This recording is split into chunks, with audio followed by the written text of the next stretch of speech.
Hello and welcome to another Motors.co.uk video review. Today we're going to be looking at the new Kia Niro, but before we get into it, please don't forget to subscribe to the Motors.co.uk channel and remember to hit that bell icon so that you're notified each and every time we upload a new video.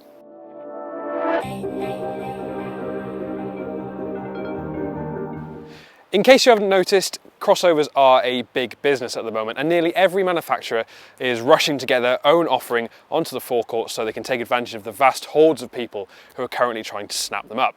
Now Kia is no different and it currently offers a range of crossovers, and the Niro is one such car sitting alongside the Stonic and also the recently announced Exceed. Now it's just been updated, it has been around for a little bit now, but can this refreshed Niro with its better interior quality and revised looks battle off some serious competitors? Let's find out. The Niro's looks aren't exactly what you'd call out there, but they're distinctive enough to ensure that the car doesn't come across as boring. It's chunky, with big bumper sections at the side and the tiger nose grille that you'll see on pretty much all Kia models. Now, the interior of the Niro may not be the most exciting of places to sit, but it gets everything done very well.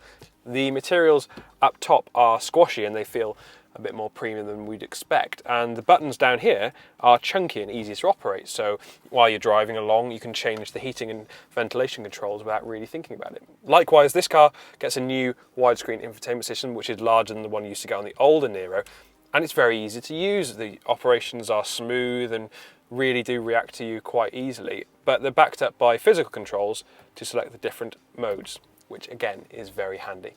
When it comes to boot space, the Niro is pretty much bang on average. There's 382 litres with the rear seats in place, and this can be increased to a decent 1,380 litres by folding those rear seats back down. There is also some really handy under boot floor storage, which means that you can expand the load area just a little bit more.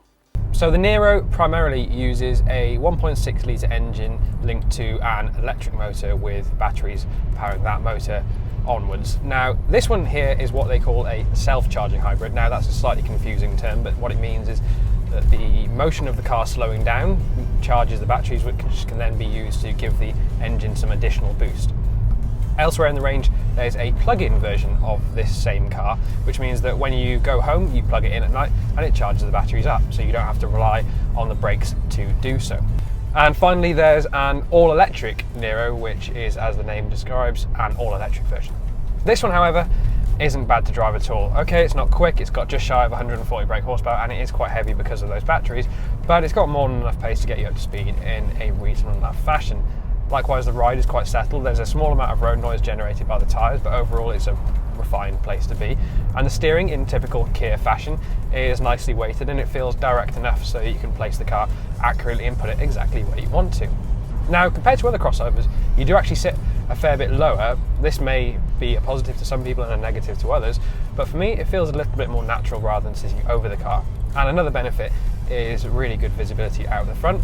There's a good amount of visibility out the rear as well, and the pillars aren't too thick, so when you're pulling out of junctions you're not going to have them obscuring your view either.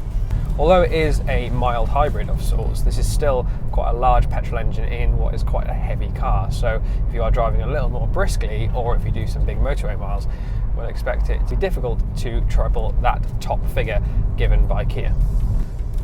The Niro does, unsurprisingly, quite well when it comes to economy too.